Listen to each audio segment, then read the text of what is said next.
Hi, I'm Chantal Milloy, co-founder of Levvel. Hi, Sheila Fain, CEO of LaMarsh Global. Chantal, we are kicking off kind of a newer opportunity with a client, and we're starting down the path of helping them to answer the all important question of why are we making this change? And then we'll move into what's it going to look like.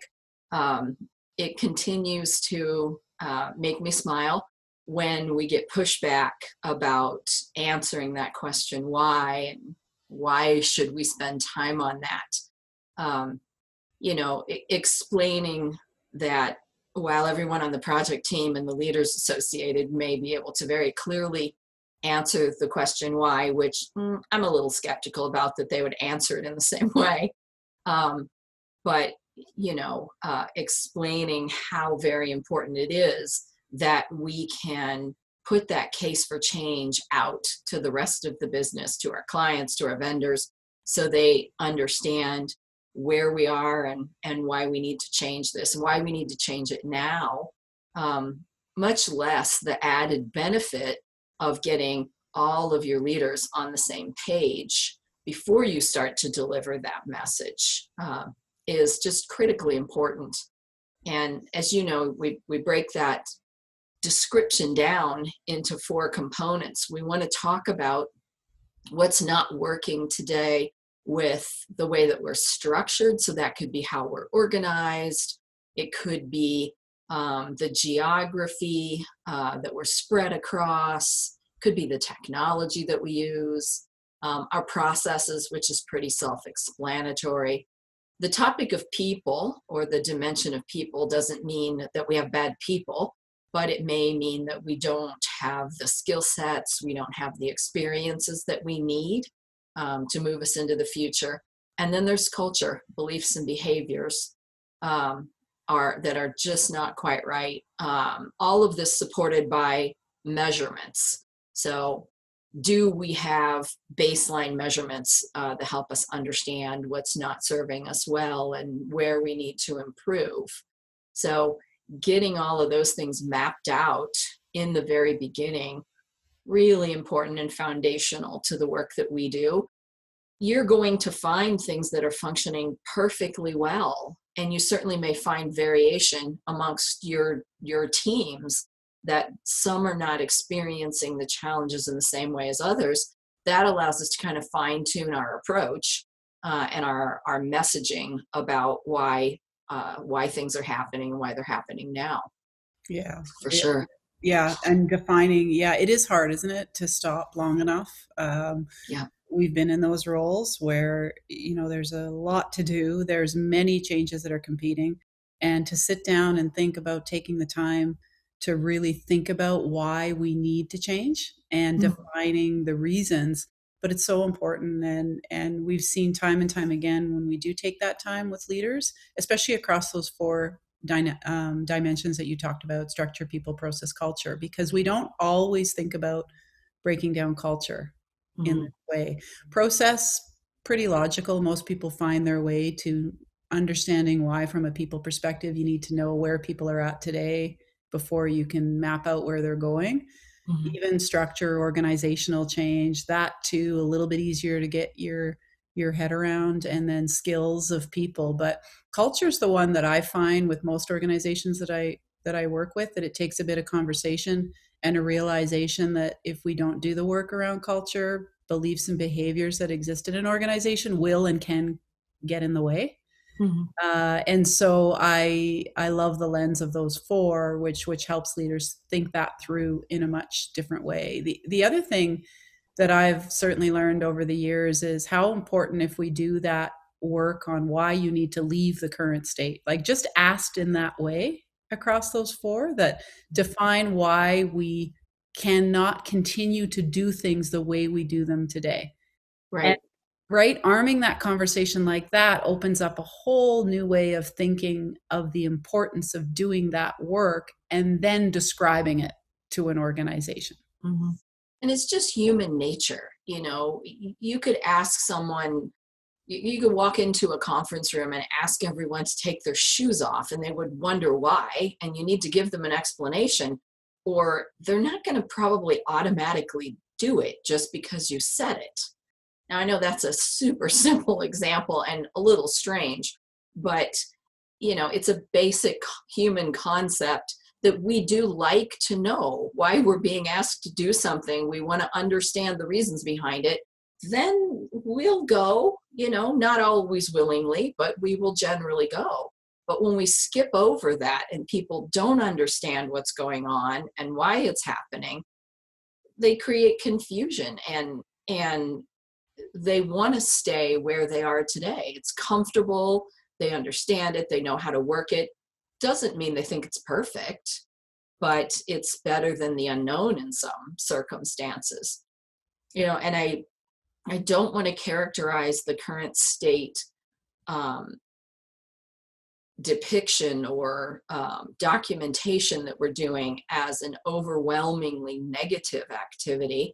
It is aimed at describing why, squarely aimed at describing why and what's not working well. However, as you discover those great things about your structure, process, people, culture, we've got to keep those in mind and carry those over to our future state to make sure that we don't do damage to them or undo them entirely. And that's a huge risk as well if we don't manage through that very well and make sure we understand what needs to be preserved and how to do that. Yeah, I do. I enjoy that conversation a lot that you and I have had over and over again. But if you plan for the things you don't want to see changed in your organization, then put that down. We want to see that still exists, and there are good parts. The culture is a great example. All companies have great parts about their culture that actually make doing things successful. The way we behave. So keep those things, but jot that down so that you're mindfully keeping those things and not inadvertently changing them. Mm-hmm. The other thing on the why as well, and I think it's so important at this point for whether it's a group that's managing change or a group of leaders trying to understand this, is to work really tightly with communication professionals. Yes. Whether they're they should be part of the team. We encourage that's all one cohesive team, but to just send communications out is often what happens at this stage. We're going to send the standard communications out. We think we know the project details, but if you do the work and the why and you break it down across those 4 things that we talked about, out of that naturally pops out your key messages because you're describing why we're leaving what we're doing today. So it's got to be tight, right? And I'm sure you've had similar experiences to myself where those teams have not worked tight together in a change. And there's such value there when those key messages can pop out of the work and then lead to the original communications rather than thinking we're going to address a blanket statement for the sake of just getting something out there. Well, that's so true. And the same thing happens when you're mapping out the desired state. So we're talking about, why we need to change what's not working. But what's it going to look like on the flip side? And looking at those same 4 dimensions and the measures around it, what does it mean to be there? When have we achieved success? If we don't take the time to think about what success looks like, when we think that can be achieved by, then the messaging comes out something like, we're implementing a new HR system. Okay, what does that mean? I have no idea how my day is going to be different, what expectations there are of me, what I'm going to need to learn, what I already know, will I even have a job, all of these things that run through people's heads. If I'm an HR professional and I hear we're going to have a new HR system, does that replace me? It leaves people with a whole lot of questions where if you have done a really good job of figuring out what that desired state is and documenting it, the messages come out and you can really do justice to what you're trying to achieve and not create as many concerns. There's always still some concerns, no matter how well you do it, but you're going to manage that risk a lot more effectively. Yeah, and if we haven't done that work on to, you're talking about the goalpost or the desired state, along with where are we at today and why do we need to leave it, how are we going to articulate to a group of people when done is done? For sure. That's the, if ever asked a reason to define the desired state, how do you even know you've arrived? You Yeah. haven't articulated what it looks like. And yet, fuzzy definition of the desired state, if you will, or not well clear, is one of those common failure points of an area where change could have gone better. Right. Where there's a lot of opportunity, and that's why it's ambiguous, Hmm. right? The other thing that we struggle to do when we haven't done that work is understand how big is the gap. Maybe what we've bitten off is too big. We can't achieve it in one big step, and we need to break it down. If we can't clearly find the difference between the two for the different impacted groups, because it's not going to be the same all across the board, right? Groups are impacted differently. And that's what helps us to formulate the change plan, put all the training pieces together, know who needs more communication than others, which leaders need more support than others, how much reinforcement do you need in these different areas. If you can't understand what the two goalposts are and assess the gap between them, that's certainly where it can go very wrong. Yeah, it is hard work, as both yourself and myself, we've been leaders in organizations prior to the current organizations that we lead now, but it Mhm. is a lot of work. But that's the one thing, if we could take the time to work with our leaders as we do with our clients, to just slow down in the beginning, Mhm. take the time you need to define those things, just how much smoother things will go later. And I think logically we all know that. It's just that in the crunch of it, when there's a million other things to focus on, Mhm. that seems to be the one that goes by the wayside. But Right. also with that, I'd love to talk a little bit about metrics and measurement, because there is a perception that managing change and change management, managing the people side, um, is fluffy. Yes. It's about the feelings and don't get me wrong, there's a lot of that combined in, people's perceptions are their reality, and you do have to deal with that. But Mhm. this can be measured. It takes some work, but it can be done, and it should be done. Right. For when done is done, you're going to need to Mhm. know, and that's going to be the metrics that you put behind those statements, right? Well, I wanted to talk to you about an experience I just had with a client. Now, this is a client that I've been working with for about 3 years. They were doing a technology implementation that was rolling across their different locations. And so we were, at the last location. And gosh, this conversation started about a year ago, a little bit more than a year ago, um, as we were just in the beginning stages of, okay, we're going to run the project at this last location. So the CEO of that location and I have now known each other for a few years. We've, had a number of encounters, and um, he was really enthusiastic, certainly has a great team of people. There are multiple locations within his business unit. So they have a business unit in the UK, they have one in China, and they have several in the US just within, his span of control. And pretty complicated change that we're undergoing. And I'm trying to focus him and his leadership team on current state, desired state kind of activity. And they were doing okay with it, but I could tell they were just kind of struggling. So I had a separate meeting with the CEO to talk through it with him and just get his insights on it all. And I noticed, I think because who he inherently is, he's a big picture thinker. He kept trying to give me the big picture of this is how my organization will look someday. right? And so I finally decided, I'm pushing him into a box that he's not comfortable with. So I need to flex my style, which is what we should all learn, right, as change practitioners, how to flex our own style to work with others. Um, and thought, I'm going to hear him out. I want him to play out his whole big picture to me. And it turned out to be really the best thing for him, for the organization, and for the effort in general to lay that big vision out, because he could speak to me specifically about, here's how I think finance should look. Here's how I think supply chain should look on down the line, right? He could talk about that. And I had in my head the 4 dimensions that we spoke about in the metrics, and where he didn't talk to me about that, I could ask him questions.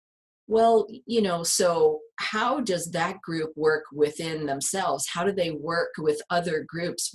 What's not working well there? And I could draw out of him the elements that we're looking for of why does it need to change and what's it going to look like.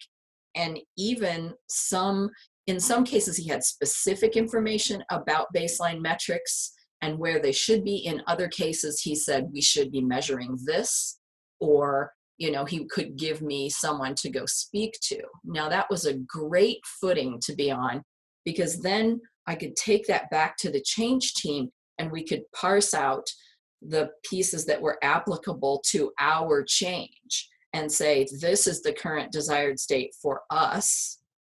And the rest of it became something that just was on hold for a bit. But then as we got to the end, I'd say in the middle, we worked with the leaders of those towers. We called them the tower leads, to say, well, this is what the current desired state looks like for you. Now refine it, now that we know more and we're getting midway in the effort.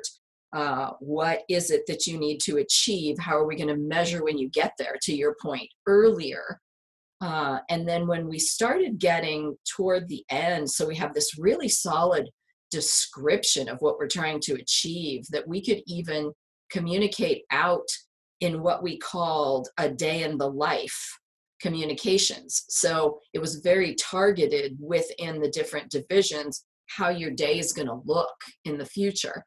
And even the measures we're trying to achieve, how long we thought it would take to get there. But when we got toward the end, we had this really solid description of what the process owners were accountable to achieve and when they were to achieve them by, and what from the vision of the CEO was going to not be achieved by our part of the world, and then set he and his leadership team on a path of looking at what they had mapped out for strategy and saying, where do we really need to focus or refocus if these things are on a good path because of this project that we were a part of, and that's really, we think that's nailed, and process owners understand in a way they haven't understood before what they're to achieve, then what are we doing about all this other visionary stuff that we said we were going to want to be true? So how do we make that true, and when do we make that true? So the reaction that we got from the CEO and the team was, we have more clarity than we've ever had before about what our next steps should be. And they were reassessing all of these other projects that they had slated to start, and were likely going to do some readjusting. Yeah, what a luxury. Like that experience to It was have led amazing. to the strategic conversation of desired state for the organization with is gold, right? And so I think Right. where that can be done, there's no question that that's such a great footing. And I think wherever it can be done, let's say it can't be done at the very senior level on every program or project that you yourself, let's say in an organization, are the leader and accountable for, it can be done, to your point, at whatever highest level can be achieved Mm-hmm. as an anchor. And that's where that cascade and the importance of the leader being able to do it from their perspective and their Mhm. team's perspective is where this work becomes magic. And we've seen Right. it over and over again because every team is impacted slightly differently. So if we don't take the time to help a group of leaders define that for their group with that lens, that's where specific tactics for that group come in. Now that we know we've laid the foundation on how to guide them through. It's Mhm. also, as we know in our work, where you realize what the priorities are and where the groups that are heavily impacted need extra attention. And Right. without having done that work, we're treating every group the same because we don't Yes. know any different than to say, here's what's happening, blanket general message.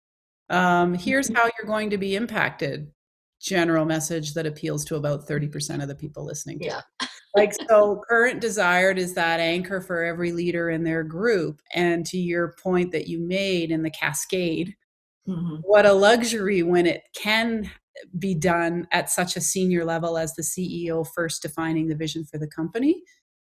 Great. Even if it can't be, what's the highest level you can achieve? And then allow the group of leaders within that to then take it and make sense of it for the team that they are going to lead through the change. Mhm. That is when the work really sings, doesn't it? Yeah, absolutely. That I'm obviously very excited about that experience. It was great. So, you and I are starting to talk a little bit about the transition or the gap between current and desired state. So maybe that should be what we discuss next time. Yeah, I agree. A great topic, lots to chat about around that one too. So good talking to Okay. you today. Yeah. Have a good one. You too.